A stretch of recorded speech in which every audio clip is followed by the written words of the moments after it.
This is Jason Turner, and Jason's running for one of two seats on the Cloverdale City Council.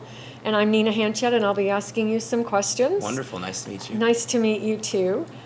I guess maybe the first things first is tell us a little bit about yourself, your background. Well, as you said, my name is Jason Turner, and I've grown up here in Sonoma County, near Forestville to be exact, and never really ventured too far out. Spent a year in England when my dad was on business, and met my lovely wife, Robin. There? Actually here in Cloverdale. She grew up here. Okay. And after a short while of living with my in-laws, her parents, we were able to save up enough money for our first home, which we purchased in 2014. So I've been in here at Cloverdale now about 5 years total. I currently sit on the Planning Commission, and so what I like to tell people is I fell in love with my wife first, but Cloverdale came easy, And one of the main reasons why I'm sitting here before you today is we have a son on the way. He will be due in December. He's our first child. And I've always wanted to participate in what I have to be a part of. And Cloverdale is this wonderful town that we've all loved to call home. And I wanted to be a part of, moving it forward and building a beautiful place for my son to grow up and leading by example as a good citizen. I love that. That's great. So then you've lived here since 2014, did you say? Owned since 2014. We moved in right. about 2012. Oh, okay. Yeah, maybe late 11, right And after. you chose Cloverdale, why? Fell in love with it. Really? My wife's parents moved here in 1977, and they raised three daughters here in Cloverdale. And I remember some of the first times I came up here was unrelated to my wife at all. The car show that you guys have, that we have, Right. was my first experience with Cloverdale. And I remember going to Papa's Pizza and having my socks blown off by that. And they had a pancake breakfast that morning at the Granger Hall down there, and me and my buddy went and had some pancakes. And I mean, I grew up in a small town, Forestville, and I just fell in love with its charm. Great. And so I meet my wife, who happens to be from here. Date night, we'd meet halfway, and ultimately I started saying, forget halfway, I'm going to come to you, love. Let's go check out Hamburger Ranch. And that's awesome. just fell in love with the place. That's great, Jason. So why City Council? You sort of answered this question, but maybe specifically why City Council? Well, it's a little bit of a funny story. When I came to Cloverdale, I told my father-in-law at the dinner table, I said, you want to know what my 10-year plan is? And he goes, what's that? And I said, I'll be mayor. Woohoo! And he laughed at me, understandably. He thought I was being facetious. Well, a couple years go by, and I applied for the Planning Commission and was interviewed by the subcommittee and ultimately appointed as an alternate seat. And I've participated in all the meetings and have had a chance to vote at one. And so learning the beginning parts of the process and then ultimately attending the city council meeting that comes thereafter, it was just beautiful to see the process from beginning to end. And so when some friends of mine who became aware of me through the Planning Commission, and we started talking about where we wanted to see Cloverdale, when we talked about two seats being available, I thought, now's my time, Yes, I understand a baby on the way may seem crazy, but I tell people better now than when he's a toddler, True that. That's great. That's wonderful. I love the excitement that you just exude. So why do you see yourself as a good candidate for the City Council? Well, one of the things that I do bring to the table, and I just mean this as a black and white term, it is what it is. I'm a young man. I turned 29 in October this year. I'm still very active in my career and just very eager to learn and just kind of take that next step. I've worked for a large healthcare organization for the last 10 years, a majority of it which as a patient advocate. And when you're a patient advocate, you learn that the needs of what needs to be done, so to speak, does not come from the top nor the middle. It comes from the people who have to go do it. And so I believe that with that background and the fact that they chose to invest time and money in efficiency training and process improvement, I believe I can bring something to the table that doesn't say we need to reinvent the wheel. It says, let's improve on what we already have. And so one of the platforms that I like to stand on is, I don't spend money we don't have. And that's what process improvement has taught me.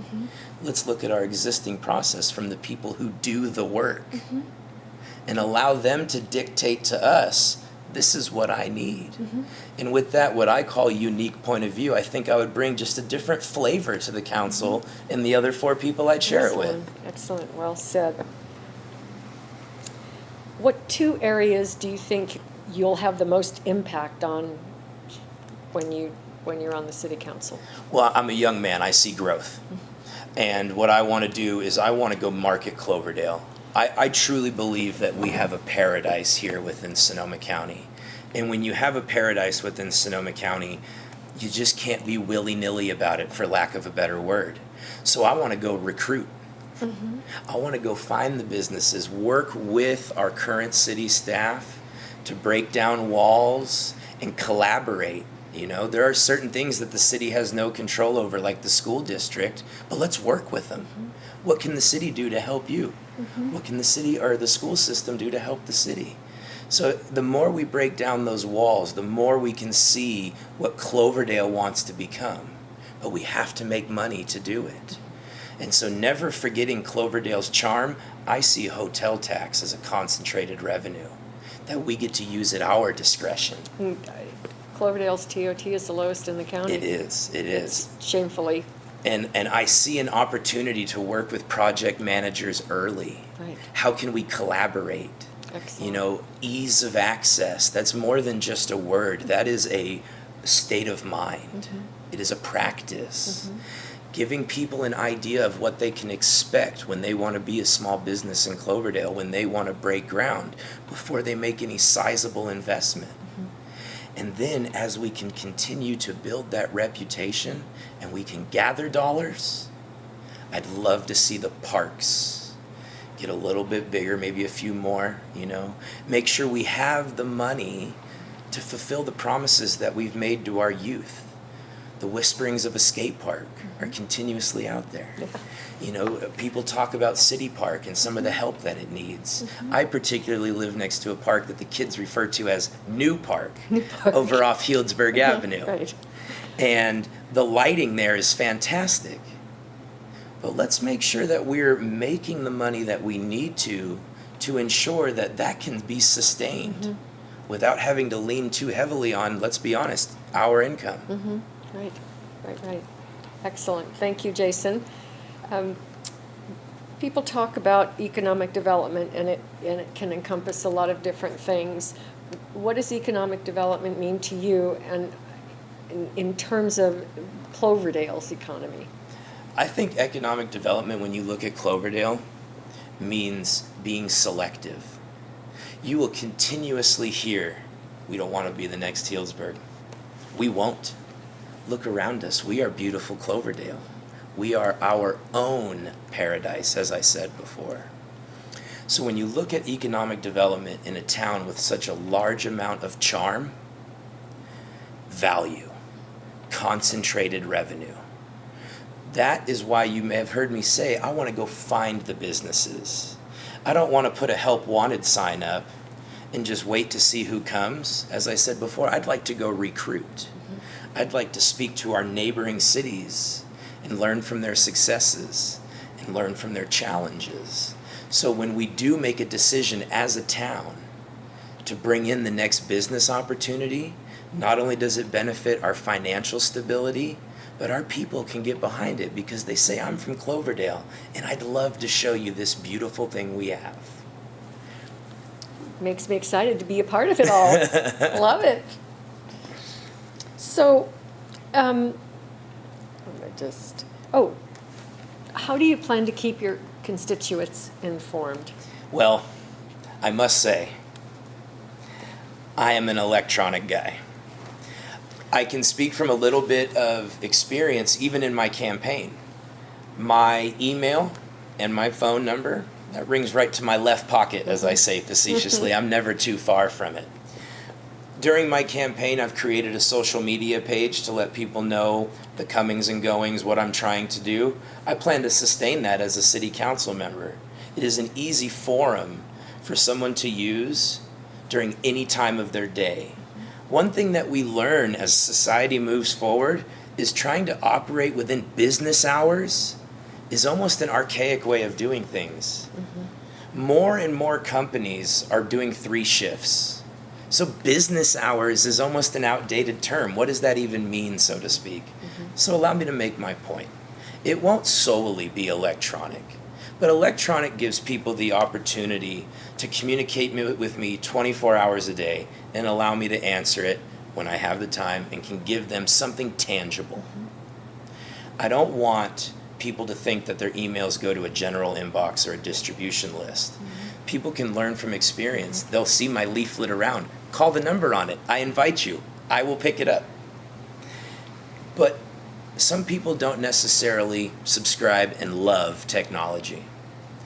I did meet and greets during my campaign, and people really had the opportunity to have their voice heard. I plan to continue that.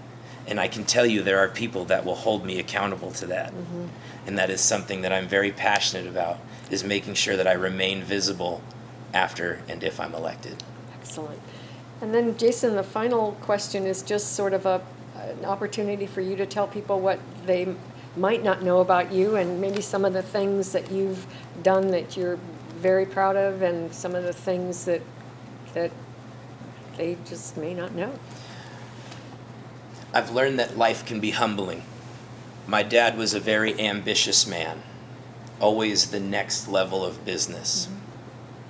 I have found that my biggest accomplishment is seeing my wife glow as she grows our first child, spending Thanksgivings together with a family that all reside here in the area. We bring our Thanksgiving to Cloverdale. I'm an approachable guy. That's what I want to promote. I want you to stop me in the street and say, Jason, I don't like, I have a question about. What I want to do is bring back that passion. I want to make it so people can be accountable for their town. They can find things that they want to see. Promoting and broadcasting city council meetings is something that's being currently talked about. Let's bolster it. And let's make sure everybody knows what they've made their investment in. And so what I tell people is I cannot promise you that overnight. But what I'm asking you for is for 4 years to let me show you what I can do. Excellent. Thank you, Jason. It was a pleasure. Absolutely. Thank you so much for the time. I truly appreciate it.